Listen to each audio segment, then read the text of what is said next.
Pemirsa di seluruh Indonesia, senang sekali rasanya kita bisa berjumpa lagi di Sarwo Sarwi Pedalangan TVRI. Alhamdulillah masih bersama saya dan juga bersama dengan Kidalang kita, Kidalang Rohmat. Piye kabare Kidalang? Saya Mas. Alhamdulillah. Alhamdulillah ya. Semuanya saya wayang-wayang, saya semua. Everything oke? Everything okay? Wayang-wayang udah dandanin cantik-cantik semuanya? Yang cantik bukan wayangnya tapi suarawatinya. Cielah, bagi satu dong. Enggak boleh punya yang kendang itu, yang tengah itu. Yang mana? Yang tengah punya yang pengendangnya. Waduh, Mbak, kok mau? Karena gondrongnya itu. Iya. Jangan-jangan karena kendangannya itu. Keplaannya Mas. Keplaannya. Keplaannya. Babnya itu pengendang itu kalau malam kalau ngelindur, dia ngeplain itu kan. Iya. Gitu. Itu sampai mbaknya itu seneng karena dia tuh tiap malam dikeplain itu kan gitu. Itu sampai lupa nyukur rambut. Kalau yang pojok boleh Mas. Boleh ya? Masih available. Tinggal masalahnya mereka mau apa enggak. Gitu. Oke, nanti saya minta izin sama istri pertama saya dulu. Nah, harus loh, minta izin permaisuri harus loh sekarang loh. Okay. Tapi kalau bicara soal ini ya, tadi kan kita agak masuk sedikit ke poligami. Okay. Poligami itu katanya boleh asal adil dan bisa mensejahterakan. Okay. Sama dengan seorang pemimpin. Okay. Boleh jadi pemimpin asal bisa mensejahterakan dan bersikap adil. Okay. Gimana Mas? Jadi itu cocok dengan topik malam ini. Wes. Seorang pemimpin itu sebenarnya nggak usah banyak tuntutan, dikritik sana sini boleh, tapi asal bisa memberi rasa ayom dan rasa ayem. Wah. Nah, kan dua itu aja, nggak usah pakai teori yang tinggi-tinggi. Ya. Nah, dan Ayom, tapi iya. mesti ada parameternya apa ayom nih? Aspeknya apa aja? Ada, itu sudah saya sebenarnya ini malam ini terinspirasi tulisan saya juga di Fokus Suara Karya edisi 19 Januari 2011. Oke. Jadi waktu itu pas larang-larangnya harga cabai. Waduh, Nah, itu cabai itu kan karena cabai larang harganya, rakyat nggak ayam lagi. Karena apa? Biasa makan pakai sambal, nggak pakai sambal, rasanya ada yang kurang. Lah, warteg di rumahku itu sekarang kalau misalkan Bu tambah sambal, dia bilang tambah 1.000. Kan gitu kan. Kejam kan? Iya. Lah terus ada yang lebih kejam lagi. Ciri-ciri seorang pria itu sejahtera atau enggak bukan dilihat dari gigi emasnya. Ada sisa cabenya enggak di giginya. Saking cabai ini dahsyat ya. Lah terus. Jadi di dalam tulisan ini adalah 5W. Jadi 5W itu sebenarnya yang pengejawantan dari rasa ayam dan ayam tadi. Jadi seorang pemimpin harus memberikan rasa ayam dan ayam dengan cara 5W. W pertama, warak. Nah, warak itu kenyang. Kenyang. Nah, kan gitu. Jadi pangan. Yang kedua wastro. Wastro. Pakaian, sandang. Oh, sandang. Sandang. Ya. Ketiga, seorang pemimpin harus mampu menyediakan wismo. Perumahan. Papan. Hidup jangan kalah dengan bekecot. Bekecot kesana sini punya rumah dia kan gitu. Kan gitu. Ya. Yang keempat adalah waras. Waras sehat. Nah, terus W yang terakhir adalah apa? Wasis. Nah, kalau udah kenyang, pakai baju, sudah punya rumah, udah sehat, mesti harus pinter kan gitu. Pendidikan. 5W ini. Dan 5W ini mungkin pas ya. Sebelum kita saksikan ceritanya nanti, kita bahas dengan dua orang narasumber kita. Yang pertama sudah hadir Bapak Fadil Hasan. Selamat malam Mas. Selamat malam, apa kabar Pak? Baik. Seorang ekonom dan dari Indef. Ya. Dan juga ada Mbak Dani. Ya, selamat malam Mas. Mbak, gantian Mbak. Sekarang Mbak harus menyebutkan nama lengkap Mbak. Kalau saya kan mesti baca. Ya, saya menyebutkan nama Mbak tuh yang lengkapnya mesti baca. Kalau Mbak saya pengen tahu, hafal nggak nama sendiri? Ya, nama saya Jaleswari Pramodawardhani. Waduh, udah lama Mbak punya nama sepanjang itu Mbak. Ribet ya. Mbak ini memang salah satu narasumber favorit kita karena beliau ini adalah seorang peneliti masalah kemasyarakatan di Lembaga Ilmu Pengetahuan Indonesia. Coba nanti kita akan lihat dari sisi kemasyarakatan, dari sisi ilmu ekonomi juga, ya, pandangan ekonomi tentang pemenuhan 5W ini untuk masyarakat kita. Namun sebelumnya kita saksikan dulu bagaimana sebetulnya para tokoh pewayangan dan kisah pewayangan ini, contohnya dari kisah Pandawa Tani toh. Yes. Ya. Bagaimana para Pandawa bisa menciptakan kesejahteraan bagi warga Amartapura di kisah berikut ini bersama Kidalang Rohmat. Monggo.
Paman Harya Suman. Kula wonten pangendika ngadhawuh, Ger. Aku krungu pawarta yen to kraton ning Ngamarta rikalenggan iki murah sandang kelawan murah pangan.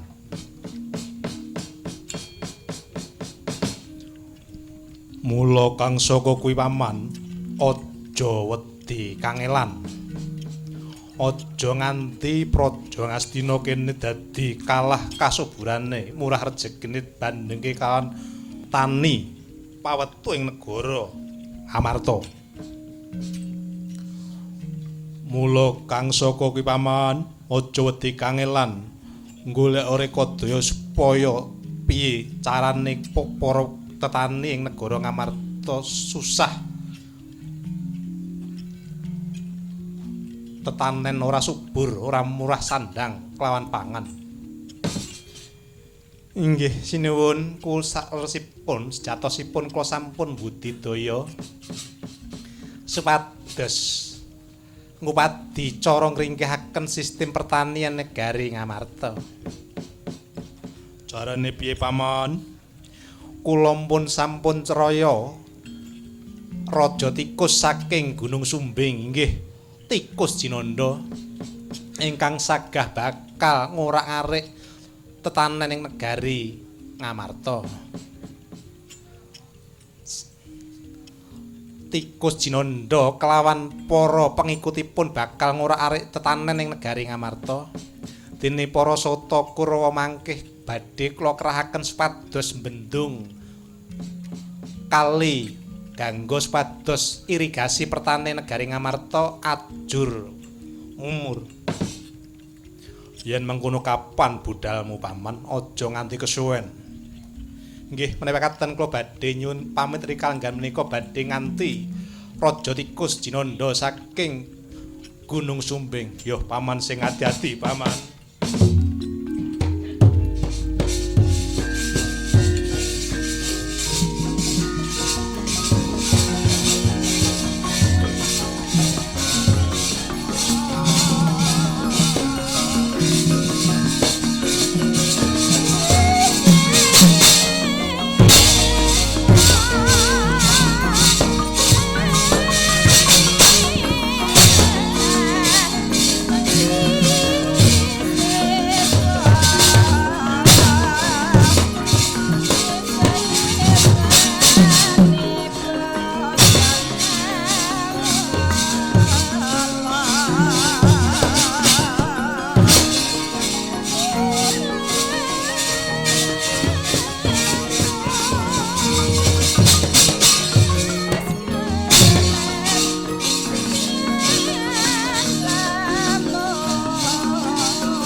Kartomarma kula wonten pangendika kang dawuh paman.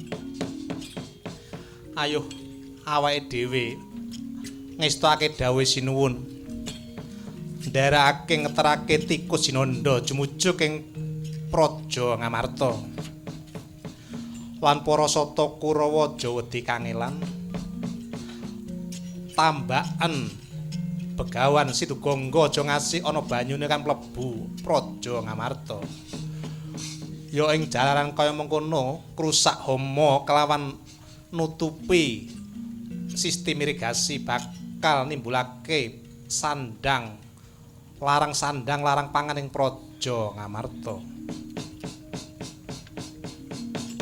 Nggih menika makaten kula mung ngestakaken dawuh minjang punapa bidalipun paman. Ya. Sing ati-ati ben ora kadenangan klan para satriya Ngamarta mlipira metu pategalan kene supaya aja nganti kadenangan. Menika makaten suwi kula dherekaken.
Banyak aktivitas? No problem. Harum Sari Dio Lotion. BB No Way, PD Everyday. Pakai Harum Sari, oh wangi. Pakai Harum Sari. Harum Sari Dio Lotion. Cewek percaya diri, cowok lupa diri. Dari air mancur.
Semubang yang aruna kadi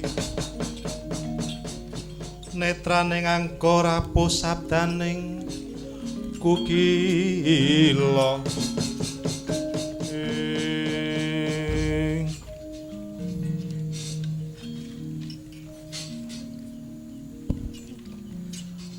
Duh Koko Prabu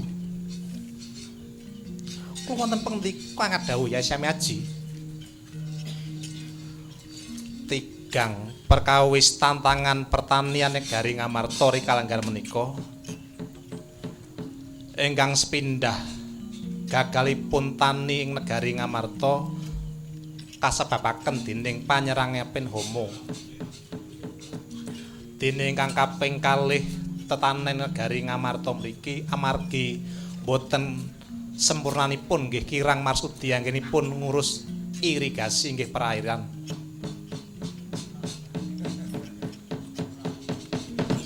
Dene ingkang pungkasan Koko Prabu judeking manah kula menggalihake tetanen negari Ngamarta mriki tan wonten sanes inggih perubahan iklim nggih perubahan cuaca ing rikalenggan mangke. Kalian cuaca kang ekstrim menika nimbulaken berbagai ama penyakit tumrap tetanen negari Ngamarta. Mila kang saking menika sampun dados kewajibaning para niyaka praja negari Ngamarta bilih kecukupaning wareg wastra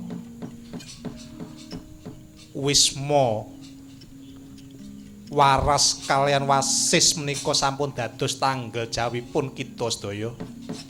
Mila kang saking menika kula bakal ingsem menawi kula boten saged ngupadi usada pripun caranipun ngentasaken tigang perkawis menika wau Koko Prabu.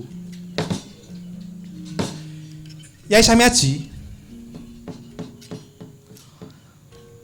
Perkawis tigang perkawis niku wau saged kula tampi kanthi cetha. Dening pengrusak ngama tetanen mangke badhe kula pasrahaken dumateng Yayi Bratasena.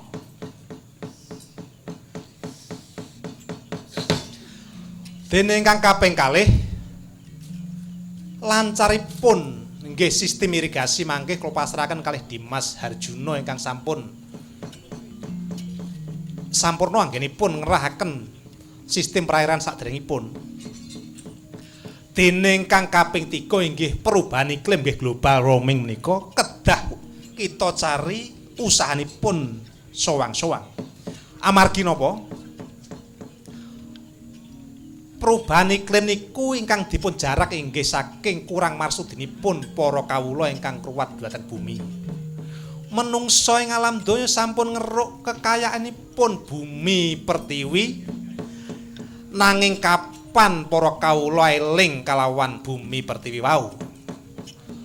Syukur-syukur yen gelem ngaturaken katarima panarima syukur puji syukur nanging rikalenggan menika inggih saking tebihipun para kawula anggenipun ngaturaken syukur dumateng bumi pertiwi hanjalaripun cuaca ekstrim niku wau. Istilah intelekipun global warming. Mila mekaten kula badhe nyuwun pamit. Dimas Bratasena, Sideng kakangku apa aja wedi kangelan. Kae mengko ana pengrusake ngama tetanduran tak boronge kelawan Siadi. Dimas Arjuna, kula wonten pangendika ngdhawuh. Kowe ngupadya sarana supaya bendungan kang ana ing Swelagangga mau Kali Gangga alirna meneh.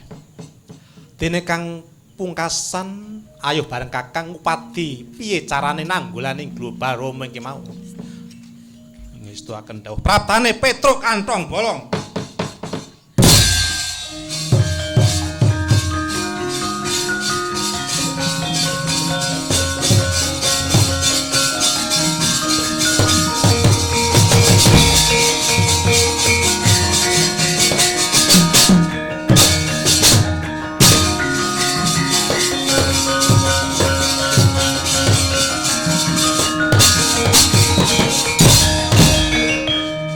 Nuwun lapor. Wah, slometan tak jejeki dhewe kowe. Iki kaya Petruk ana parigawe apa Petruk? Nggih, sinuwun. Badhe lapor. Badhe lapor menawi sakmenika sungapan Kali Gangga sampun dibendung kalih para Sata Kurawa. Lan malih para tetanduraning taneman ing Praja Ngamarta mriki sampun dirisak kalian tikus saking Gunung Sumbing. Kados pundi Koko Prabu? Sena, Sideng kakang apa? Metu njaba.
tetak ana satra gedene dhuwur ireng sapa iki?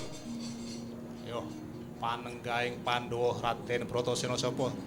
Tikus Jinanda kulung suping tak jaluk Dewi Sri. Yo tampan ana.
Kok mundur? Wah, ngerti pengapesanku dicokot kupingku karo bubuku. Wis mundur apa memang kuwi dudu. Dudu musuh sak baen-baene. Wis mundur kene.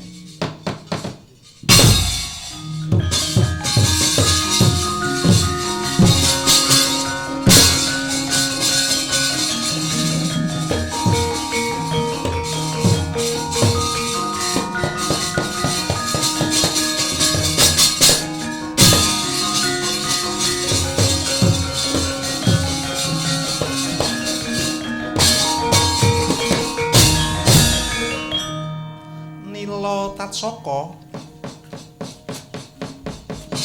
wonten pengenjuk kang dawuh kek.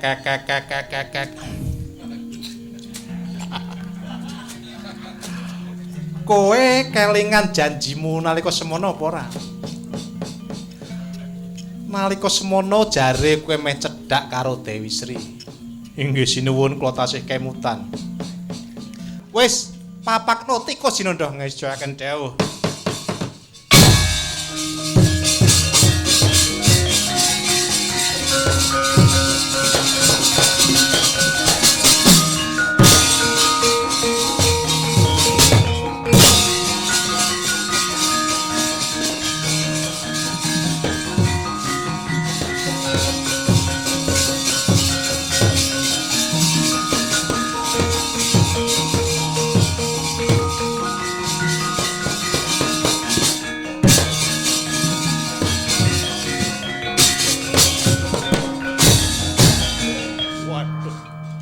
Juting ula sak tol gedene. Sapa iki?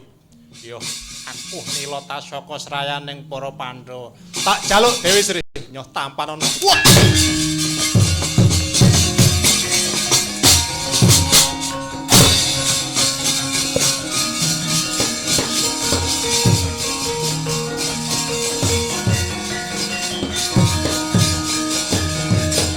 Awas.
Seno, Slideng kakangku apa?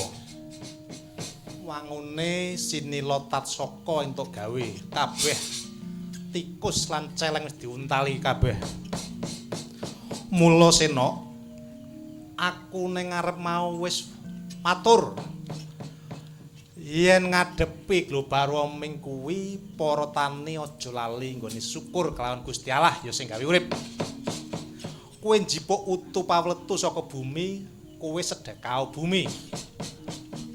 Ya kanthi ngucapake syukur kelawan Gusti Allah kang gawe akara jagat iki, keseimbangan lingkungan bakal terjaga. Wis wit kanggo ngurmati tamumu kuwi tayungan sawetara. Slideng kakangku ya.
Selamat datang di dunia madu rasa.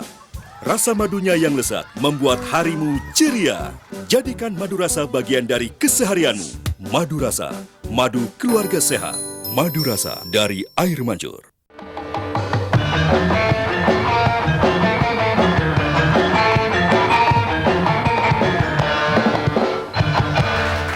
Nah pemirsa, terima kasih dan saya masih bersama kami. Anda telah saksikan tadi secuplik kisah Pandawa Tani di Sarwo Sarwi Pedalangan TVRI. Ya.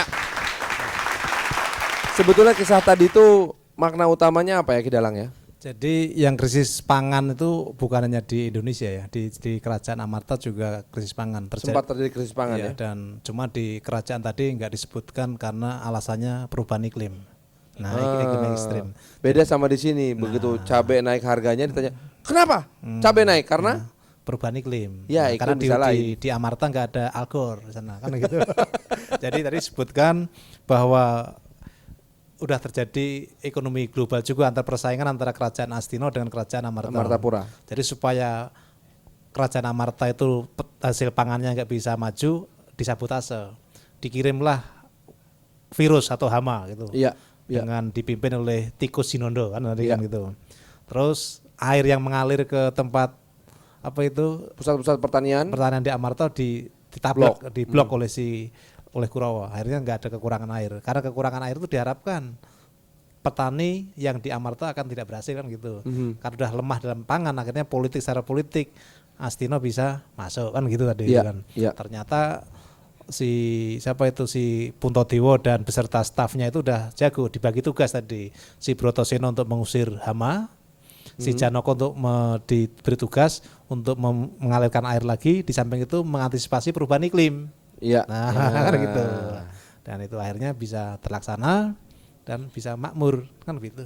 Nah, inilah konsep-konsep seperti di Amarta ini bisa memberikan local wisdom terhadap pertanian di Indonesia kan gitu. Seandainya saja kehidupan kita bisa seindah dunia pewayangan, tentu rasanya hidup jadi tidak ada masalah ya. Pak Fadil, saya jadi ingin bertanya, sebetulnya parameter kesejahteraan kita ini apa sih?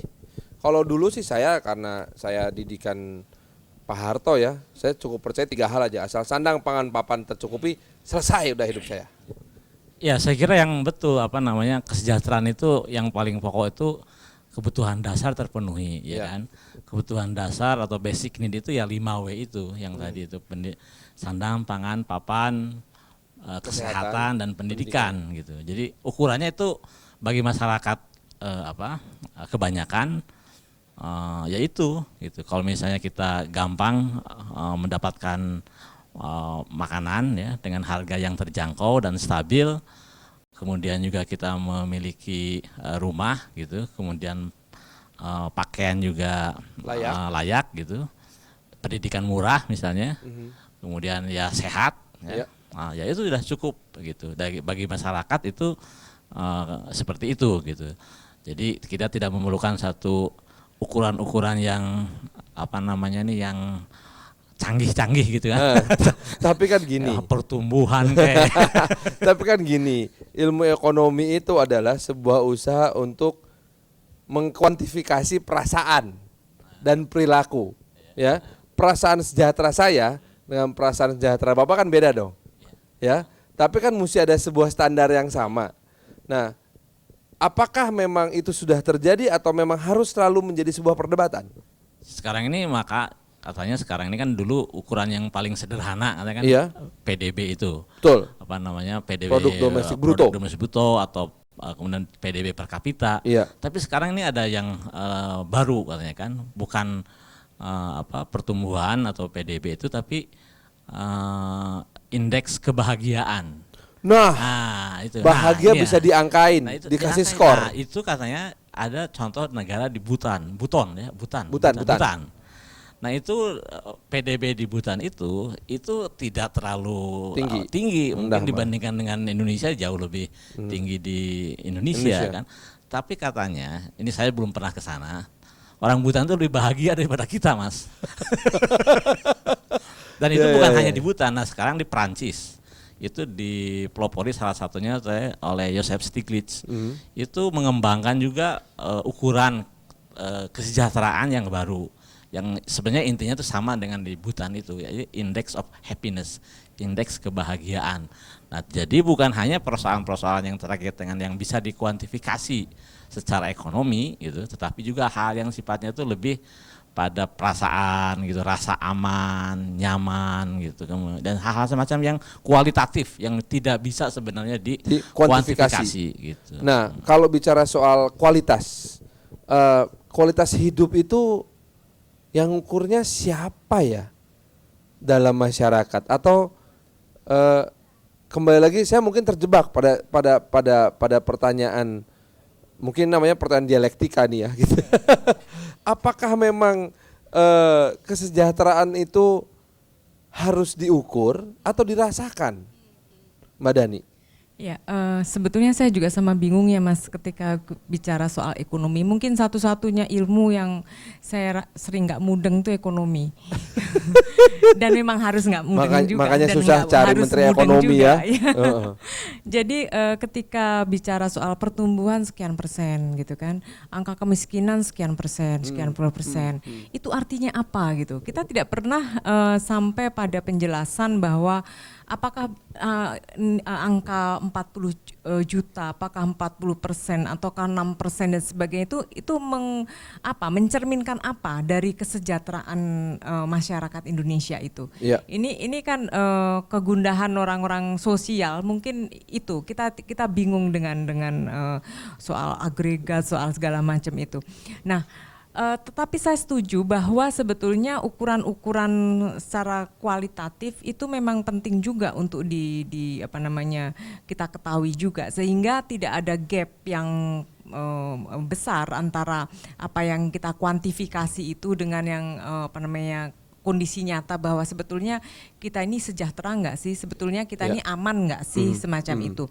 Nah sekarang justru pemimpin-pemimpin kita ini, entah itu di level pemerintahan, eksekutif, legislatif, yudikatif, segala macam ini mempunyai kepekaan nggak untuk mendeteksi soal kesejahteraan, soal keamanan rakyatnya. Karena itu mungkin dua alasan klasik kenapa kita bergabung di namanya negara Indonesia ini gitu. Iya, iya. Nah, untuk itulah Kontrak sosialnya itu ya. Betul. Dan untuk itulah kita masing-masing pemimpin dari level yang paling rendah sampai atas itu harusnya tahu betul kondisi rakyatnya itu seperti apa. Sudah cukup sandangkah, sudah cukup papankah dan segala macam. Sehingga ketika dia melaporkan kepada pimpinan paling atas yang mempunyai otoritas untuk memutuskan sesuatu kebijakan yang berkaitan dengan kesejahteraan, itu dia tahu betul kondisi konkret. Mari kita bicara perilaku kalau Rakyatnya, begitu. Perilaku seorang pemimpin atau katakanlah saya pernah membaca sebuah data sederhana yang mengatakan bahwa ketika kita sudah mencapai PDB per kapita ini 3.000 US dollars sekarang ini, sebetulnya ada 10% yang penghasilan di atas 8.000 US dollars, ada 20% yang penghasilan 5.000 sampai 7.000 US dollars, nah, ada 30% yang berpenghasilan antara 3.000 sampai 5.000 US dollars, dan ada 40% yang penghasilan di bawah 3.000 sampai cuma 2%, $2 per hari. Nah, Even $1. even $1 pun ada. Nah, artinya kan ada sebuah gap yang luar biasa dahsyat. Dan kita tahu bahwa para pemimpin politik, pemimpin ekonomi, pemimpin sosial itu ada di level di atas 5.000 pasti, melihat dari tingkat kesejahteraan mereka. Nah, sikap seperti apa yang mesti ditunjukkan oleh si para pemimpin yang kita tahu level kesejahteraannya di atas 5.000 ini, itu bisa mengetahui dan merasakan betul apa yang dirasakan oleh mereka yang hidup hanya $1 per hari. Bagaimana Mbak Dani? Iya, saya pikir menjadi pemimpin ini kan apa ya? Kita bukan sesuatu yang sesuatu yang menjadi hak milik. Iya. Masalahnya sekarang ini kita memperlakukan jabatan itu kan sebagai hak milik mutlak gitu loh. Artinya ketika kita ada semacam kesadaran bahwa ini menjadi hak milik kita, itu kemudian memperlakukan kepemilikan ini ya sesuai dengan apa yang kita lakukan. Misalkan seperti ini. Tadi kita bicara soal bagaimana kita terlalu sibuk mengkuantifikasi hal-hal apapun, bahkan pendidikan. Kita bicara sekian persen rakyat sudah berpendidikan ini, tetapi nggak pernah dilihat bagaimana kualitas pendidikan kita. Misalkan banyaknya SDM yang lari ke luar negeri, banyaknya orang-orang yang malnutrisi, itu nggak jarang sekali bisa dijelaskan dengan angka-angka yang hanya persentase itu. Gap ini sebuah proses atau akibat atau konsekuensi? Saya kira gini, jadi tadi Mbak Dani kan bilang bahwa dia sebagai ilmuwan sosial kurang mengerti atau enggak mudeng. Jangan beliau, saya pun enggak mudeng. Sebagai yang belajar ekonomi. Mudeng, ya? Tapi memang begini, apakah ukuran kuantitatif itu sesuatu yang sempurna? Sangat tidak sempurna. Tapi itu diperlukan sebagai indikator, bukan sebagai suatu katakanlah gambaran keseluruhan gitu kan. Yang terjadi di dalam masyarakat. Tapi kalau misalnya salah satu gitu kan. Tapi kalau misalnya itu kemudian dijadikan suatu yang segalanya, itu yang salah saya kira. Tapi tanpa ada data itu, bagaimana kita mengetahui hal yang yang detail itu. Jadi ini salah satu suatu petunjuk awal lah gitu kan. Nah, hal-hal yang kualitatif itu yang tadi disampaikan oleh Farhan tentang strata itu kan, struktur masyarakat berdasarkan pendapatan, itu kan dalam ekonomi juga ada indeks ketimpangan, indeks koefisien Gini ratio. Itu juga bisa menggambarkan bagaimana apakah masyarakat itu pendapatannya itu sangat timpang gitu atau lebih merata atau tidak. Itu juga ada gitu. Tapi lagi-lagi itu harus kita perlakukan sebagai salah satu gitu. Nah yang tadi Mas Farhan sampaikan itu betul, saya kira bahwa kita ini ya seharusnya sebagai seorang pemimpin yang pasti sudah di atas 5.000 itu pada tingkat topnya itu harusnya kan ada empati ya terhadap mereka. Empati itu yang saya kira kuncinya penting. Empati gitu. Jadi kalau misalnya ada empati itu mungkin masyarakat yang katakanlah yang di bawah $1 yang yang di bawah garis kemiskinan, yang near poor istilahnya, yang berada di garis kemiskinan, itu kalau misalnya ada empati itu ya menjadi satu modal saya kira. Rela-rela aja ya. Gitu. Nah, artinya gini, artinya kita memang harus punya strategi untuk bisa mewujudkan dan memenuhi 5W tadi, bukan begitu ya? Nah, bagaimanakah sebetulnya kita bisa melihat strategi ini memberikan manfaat untuk kita semua? Kita akan obrolkan lebih lanjut, tentu saja masih di Sarwo Sarwi Pedalangan TVRI. Jangan kemana-mana.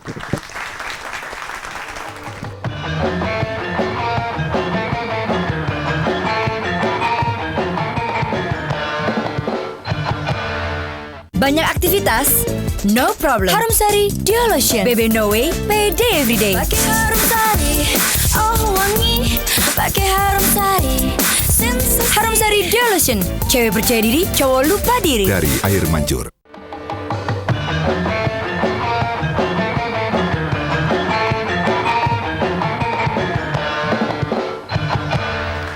Baiklah pemirsa, kita lanjutkan lagi Sarwo Sarwi Pedalangan TVRI. Ya, 5W Pandawa Tani.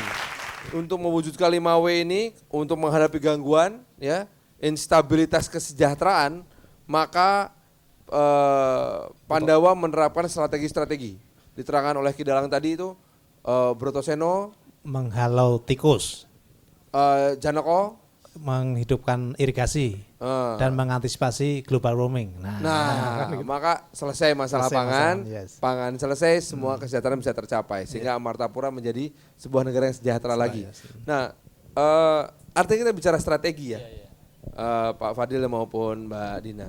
Strategi, kita tahu Pak SBY ini termasuk salah satu jago strategi kan, ya. Kira-kira strategi apa sih yang mesti dipertahankan? Karena kalau saya melihat negara-negara tetangga kita ya, yang sejahtera lah secara ekonomi, sejahtera secara sosial juga gitu. Walaupun ada beberapa yang dipertanyakan kesejahteraan sosialnya. Ini mereka punya karakter persis seperti Pak Harto zaman berkuasa dulu. Mengemukakan kestabilan, stabilitas, sehingga modal stabilitas itulah yang membawa kesejahteraan. Apakah strategi itu masih signifikan nggak sampai sekarang? Ya kalau kita lihat sebenarnya kan negara-negara tadi yang disebutkan Pak Farhan itu ya, Singapura, Malaysia atau mungkin Cina, Ya. itu kan kehidupan politiknya itu kan kita katakanlah tidak demokratis gitu Ya. kan. Nah kalau kita ini kan sudah masuk era demokrasi, Ya. yang tidak bisa saya kira dibalikan lagi gitu. Non-reversible. Non-reverse, ya. Oleh karena itu saya kira kita ini harusnya dengan demokrasi itu kita percaya justru akan menciptakan atau meningkatkan kesejahteraan gitu. Nah, jadi sekarang ini kita udah memiliki iklim demokrasi, jadi sebenarnya lebih mudah gitu untuk bisa seharusnya ya, untuk bisa dengan instrumen demokrasi itu bisa meningkatkan kesejahteraan. Nah, tapi sekarang kita ini justru hanya bicara masalah demokrasi tapi melupakan kesejahteraan. Padahal Nah, kesejahteraan adalah itu janji kemerdekaan. Kesejahteraan itu janji kemerdekaan gitu kan, dengan kemudian ininya tuh melalui kehidupan politik yang demokratis itu kan gitu seharusnya tuh. Nah, tapi kalau misalnya tadi dengar dari Pak Dalang Rohmat itu, jadi saya ingat ke zaman itu Pak, ke zaman Indonesia di tahun 70-an itu. Iya. Bagaimana meningkatkan istilahnya ketahanan pangan itu, Iya. ya kan. Nah, dulu kita tahu bahwa pemerintah itu sangat memiliki komitmen dan all out masalah pangan ini. Karena mereka tuh dulu tahu persis kalau masalah pangan ini tidak diatasi, itu justru merupakan sumber instabilitas gitu. Oleh karena itu dulu ya kan ada revolusi hijau itu, Iya, iya, iya. program BIMAS gitu kan. Ya, ekstensifikasi pertanian. Intensifikasi pertanian digalakan habis-habisan, pemerintah memberikan bantuan besar-besaran lewat anggaran, lewat kebijakan harga. Bahkan lewat acara TVRI dulu isinya pertanian pertanian dulu semua. gitu kan.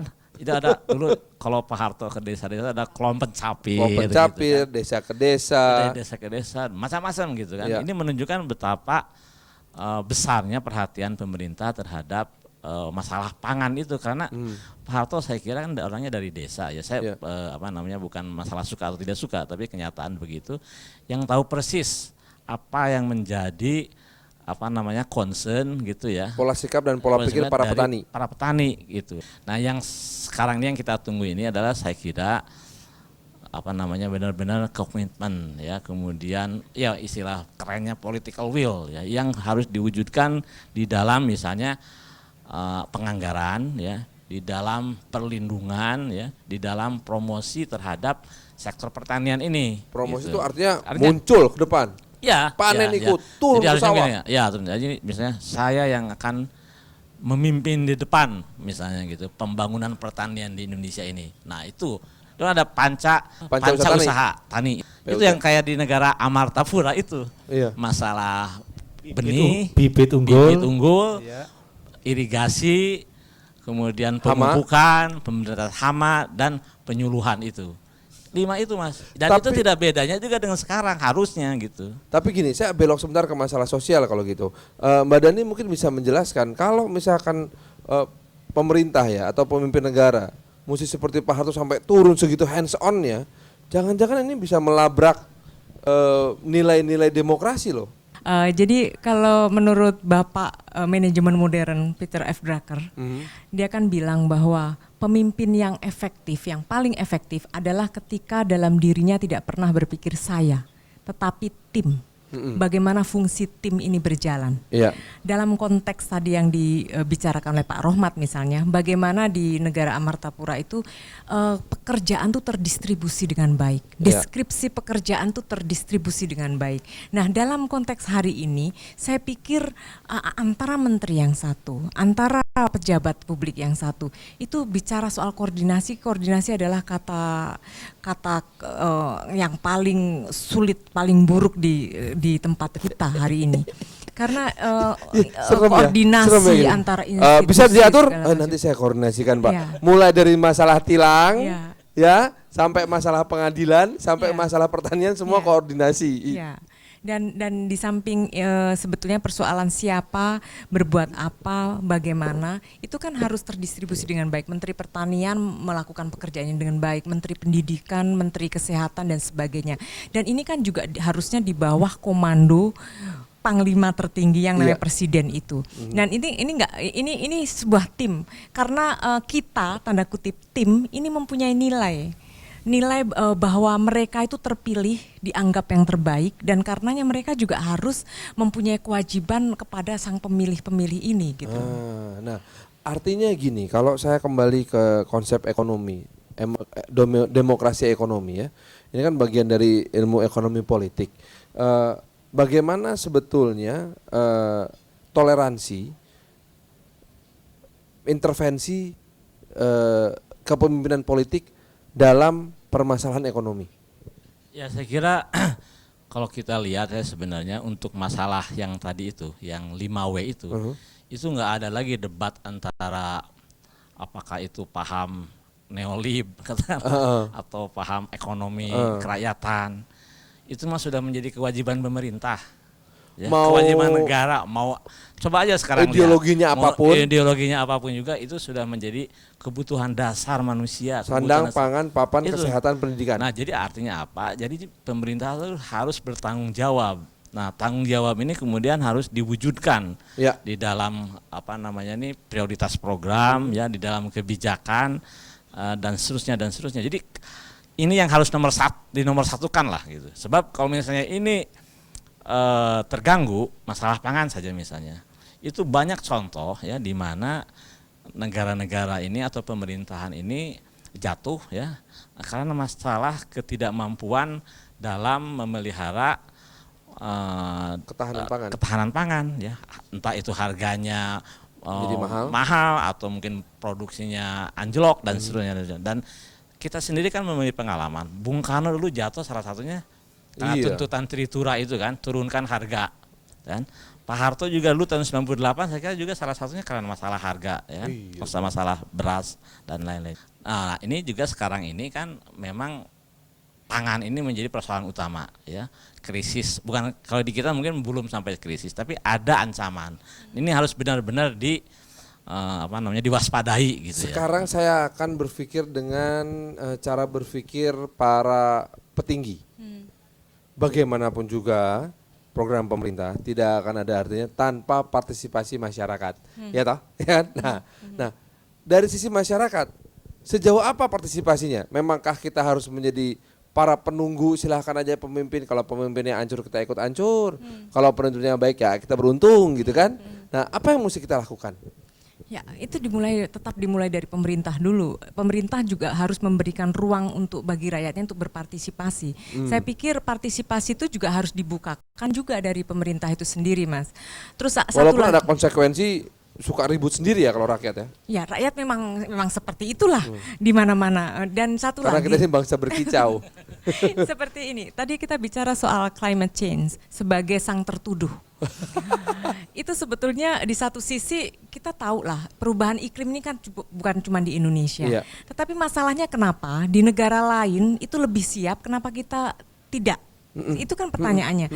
Terus kemudian kenapa kita selalu mencari solusi yang paling mudah gitu loh. Artinya ruang untuk berkreasi, ruang untuk mengambil risiko, ruang untuk strategi-strategi baru itu kok kenapa tidak dibukakan? Misalnya kita soal krisis Padahal listrik, itu is a matter of creativity and entrepreneurship, betul, ya. Harga ini dinaikkan, itu kan cara paling mudah. Tapi misalnya kenapa tidak dibukakan? Misalnya kita mencari seperti yang dikatakan oleh Pak Rohmat itu mencari sumber-sumber panas bumi lainnya selain misalkan sumber fosil dan sebagainya itu. Jadi kita ini dalam keterjepitan harusnya melahirkan strategi, kreativitas, tetapi bukan malah mencari solusi jangka pendek, parsial. Artinya memang itulah inti dari sebuah demokrasi ekonomi, bahwa pemimpin tahu betul apa yang harus dipenuhi 5W tadi. Itu. Nah, tapi pada saat bersamaan pemimpin pun harus membukakan ruang-ruang untuk masyarakat berkreasi, mencari solusi, sehingga solusi ini bisa dirasakan sebagai solusi bersama, bukan solusi yang dipaksakan. Aduh, enak ya kalau ngobrol sama orang pinter tuh ya. Orang ahli semua kan gitu kan. Iya, lah kalau di antara 5 orang Pandawa itu, yang pemikir dan orang pinter yang mana sih Mas? Itu mereka punya Di dalam? kelebihan dan kekurangan masing-masing. Jadi itu pinternya si Yudhistira itu memberikan apa kalau Mbak Dani tadi bilang memberikan Job desk.